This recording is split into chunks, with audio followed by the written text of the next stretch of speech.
How do y'all keep sane while invading? Good question. For me, I find invasions to be a perfect mix-up between competitive PvP and absolute random nonsense. It's a huge paradox, I get it. But for me, it's just, again, certain interactions and certain encounters can be refreshing. So that's why I keep invading, basically. As long as it stays fun, I'm gonna keep doing it. And luckily, Elden Ring has a great PvP community, despite what some people assume. You can find some players out there just trying to do 2v1 cosplays or maybe trying some goofy gimmick. A lot of players also cheese, so it's another thing to kind of feel satisfaction from overcoming certain cheeses. Certain glitches or whatever, however you want to describe it. So that's how I keep sane, is pretty much the game stays refreshing because I find random stuff to be involved with. Also, I do find the combat in PvP to be genuinely fun.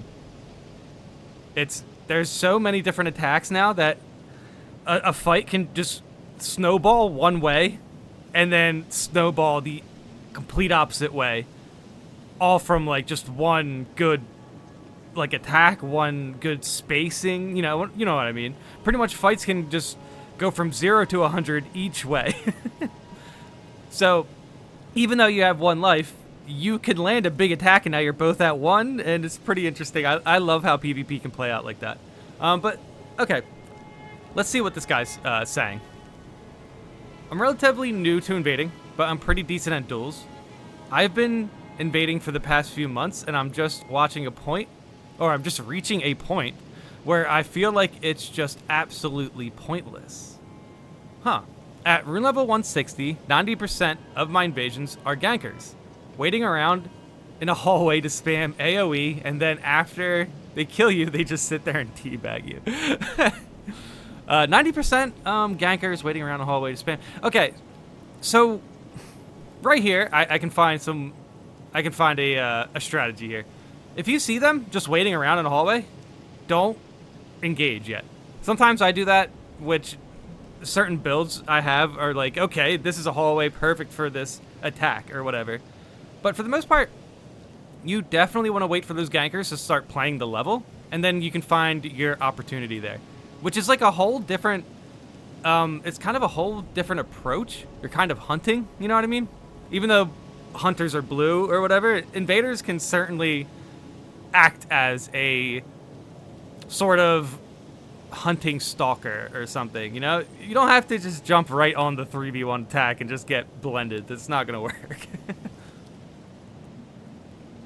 Okay, let's continue. I'm not just getting deleted every invasion. Okay. I can hold my own for a little while, but one bad roll and I'm pretty much dead. Yes, that is true. That is 100% true. In invasions, if you make like 1 or 2 mistakes, you're just going to... It's either going to completely derail you the longer the fight goes, or...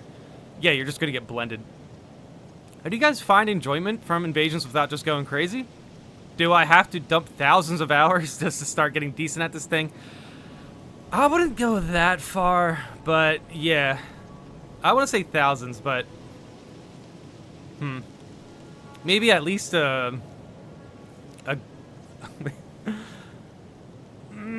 would say a little bit between 50 invasions and 100 invasions. There's a point where you start to get it, and you start to just, like, have, like, a muscle memory of, like...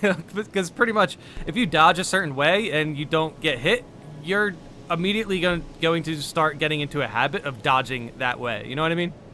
So... I wouldn't say 1,000 hours, but I would say like a handful of dozen, something like that. Or are invasions supposed to feel virtually impossible? Now, different conversation, but definitely feels like invaders specifically were definitely at a disadvantage. So keep that in mind. So you don't even have to go for wins here. You can find like a goofy build. You just, you know, maybe like I made a whole video of just saying hi to players in invasions. So Like something along that lines. The slapper, he didn't even have a weapon. Oh my god. I want to keep trying. Yeah, keep trying. You'll figure it out. It's the most unique type of PvP there is in a game. Yes. I know I was kind of hyping up Elden Ring PvP in the intro to this. I mean, this technically is still the intro. But from what I was sharing in the beginning is I genuinely think Elden Ring PvP is very fun. There are just certain points of the balance that kind of people just exploit. You know what I mean? Like, if you're... not to mention just the format, where if you invade in a certain level and they know where your invasion spawns are, they can just cheese you. So, you know, that sort of stuff can get old. But again, that's the stuff you gotta shrug off because the next invasion might be really fun. And most of the times it is. But yeah, you definitely gotta keep a positive mindset and understand that you are at a disadvantage for sure.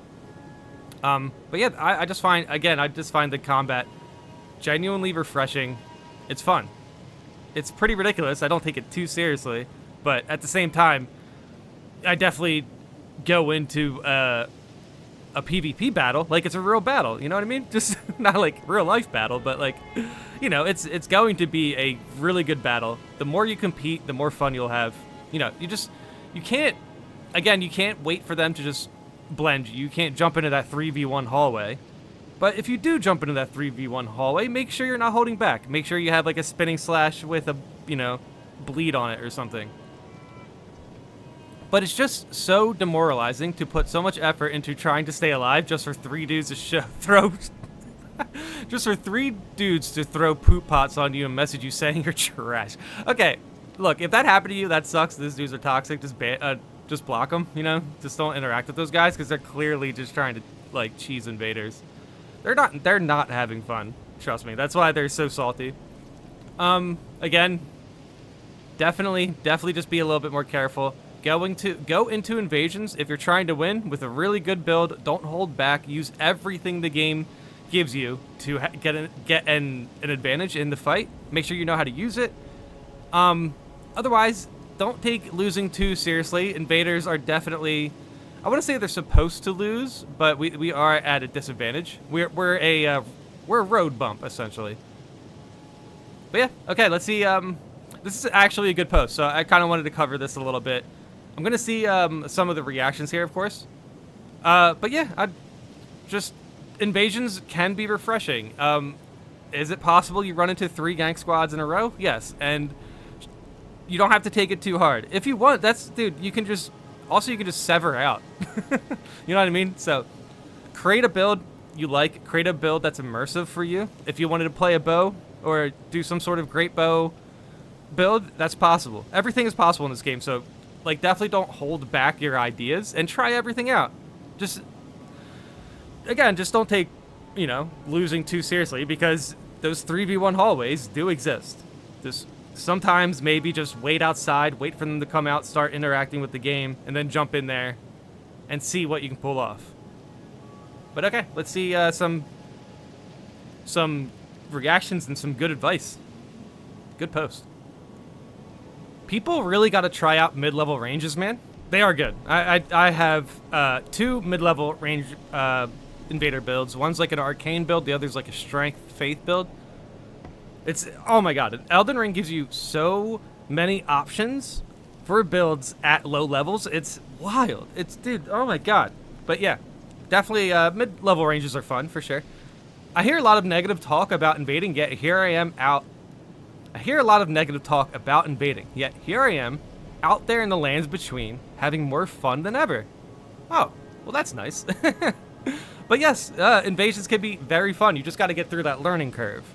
Which is kind of what we're working out in this video.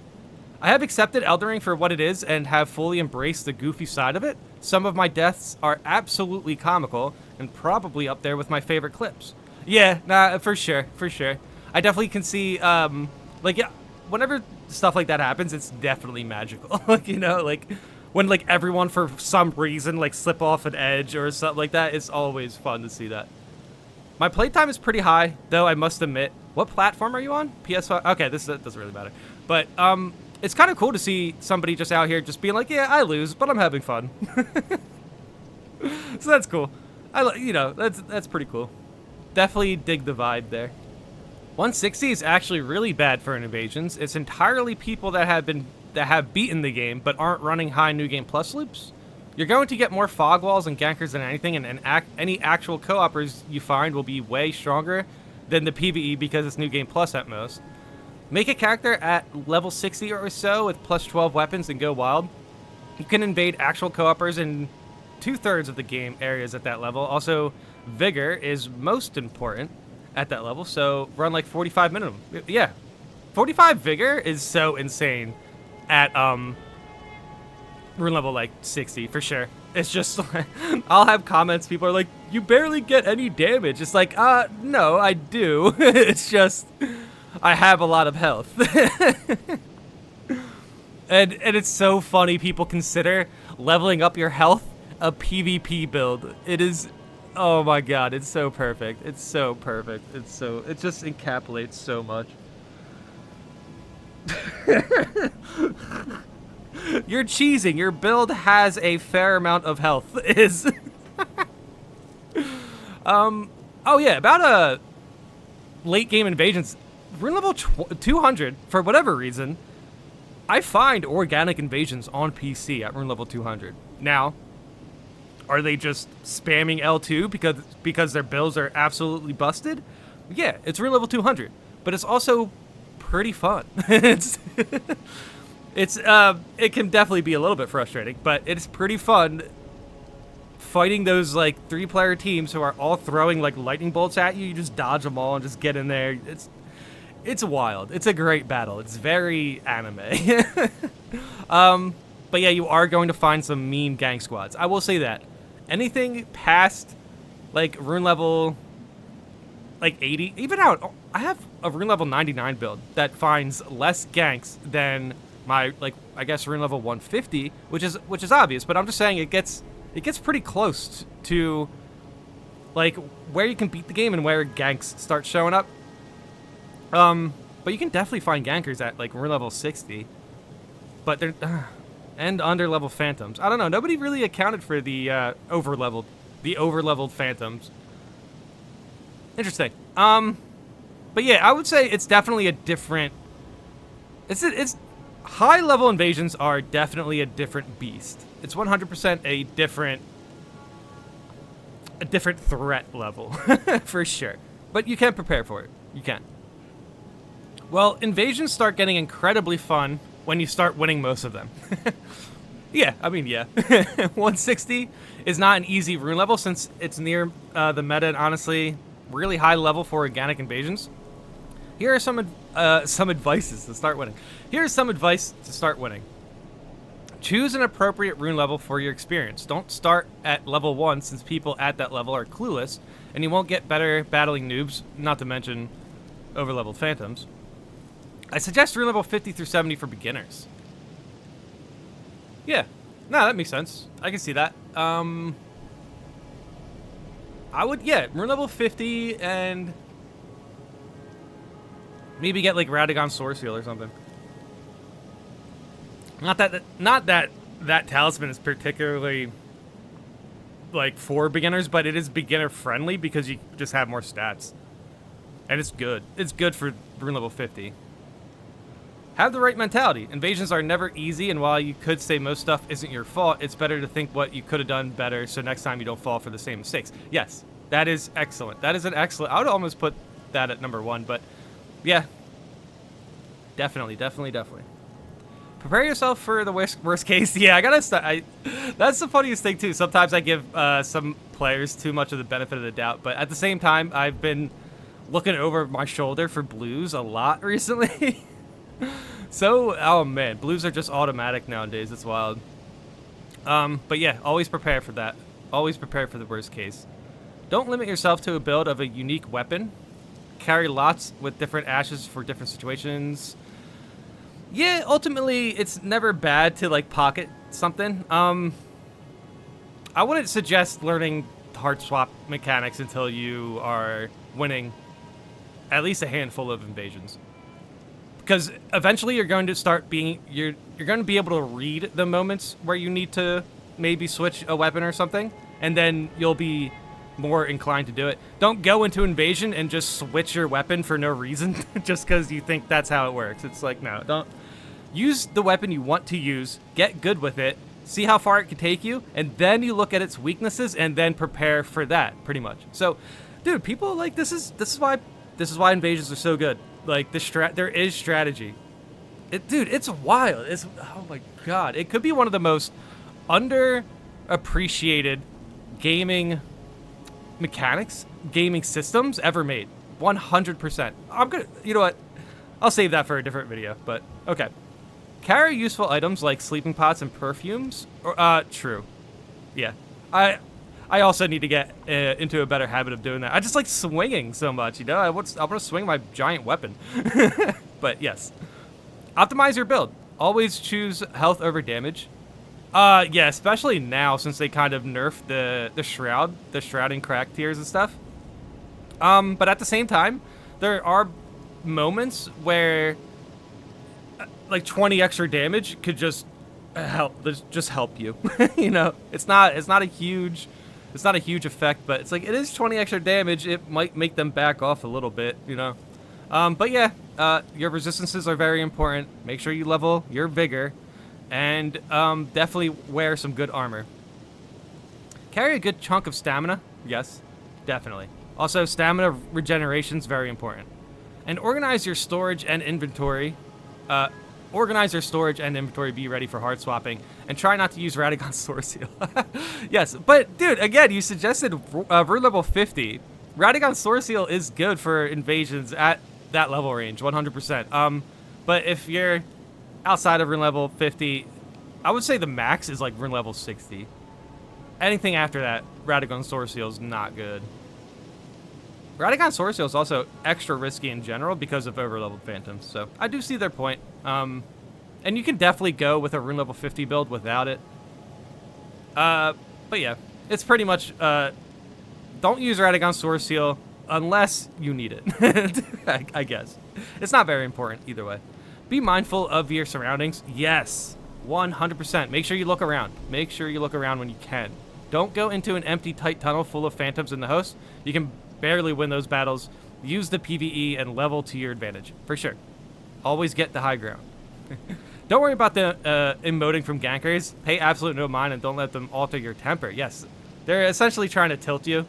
I don't even get tilted at emotes. I get tilted when I know like they're trying to, like they're just trying to wait, you know? Like if there's a host who's like on top of like a building and they see me and they just sit there and just wait for a blue, that stuff tilts me because it's like, oh, you guys are just, you know, you're trying to cheese essentially. But even I could get over that pretty quick once the battle starts, you know. So just, yeah, this is a really good comment. Watch some invaders content and their strategies. Learn to fish for backstabs. Backstabs are kind of inconsistent in this game. Parry when you're sure you can. Yeah. Parry and retaliation on spells. Learn to free aim with great bows. Okay. No, that's fine, but it's like, dude, this guy. Learn swapping, combine your combos. Yeah. Okay. Some of this stuff I agree with. Like combining your combos, you need excellent awareness for it. I would put that above swapping and free aim great bows. Definitely learn your combos, and definitely be aware of the strategies. Make sure you understand where your attack range is and stuff like that. Start to get a muscle memory with what attacks work in what situations, and then go to the free aim great bows and swapping and stuff. Just don't rely on a certain attack. Have a weapon ready for swaps to finish opponents. I suggest Starfist. Yeah, I mean, I just try to find an attack that does finish opponents. Like for example, the running R1 on a greatsword.